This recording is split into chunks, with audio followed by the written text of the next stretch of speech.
लगाने की दुनिया नहीं है, इबरत की जा है तमाशा नहीं है।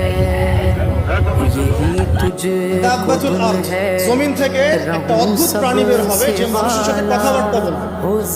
এটা হাদিসে আছে কিন্তু তা আমরা এখন নিঃসন্দেহে 90% মানুষ বিশ্বাস করবে না। এবং যারা একটু বেশি চেতনাধারী তারা বলবে যে মোল্লা মুন্সিদের কথা শোনো, প্রাণী বলে আবার কথা বলে। কিন্তু হ্যাঁ, এই কথাটাই যদি নাসা বলে, এই কথাটাই যদি নাসা বলে যে হ্যাঁ একটা প্রাণী আছে পৃথিবীর গভীরে, সে অচিরেই বের হবে এবং কথা বলতে দেখবে, সবাই বিশ্বাস করে। দেখেন চিন্তাগত শিরক, দেখেন চিন্তাগত শিরকটা দেখেন। যখন আমরা ওইসব মিডিয়া থেকে কোনো কথা আসে আমরা নিশ্চিন্তে নির্দ্বিধায় বিশ্বাস করি। আল্লাহ পাক হাদিসে বলছেন, নবী হাদিসে বলছেন দাব্বাতুল আরদ বের হবে, মানুষের সাথে কথাবার্তা বলবে, মানুষ বিশ্বাস করতে চায় না। আর কি ধোঁয়া, এই ধোঁয়ায় আকাশ ছেয়ে যাবে, ধোঁয়া দিয়ে আকাশ ছেয়ে যাবে।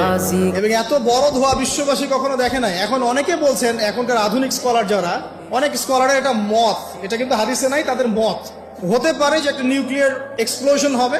সারা ওয়ার্ল্ড তো এখন নিউক্লিয়ার যুদ্ধের সামনে দাঁড়িয়ে আছে, তখন হয়তো বা ধোঁয়ায় পুরো বিশ্ব ছেয়ে যেতে পারে, এটা তাদের মত।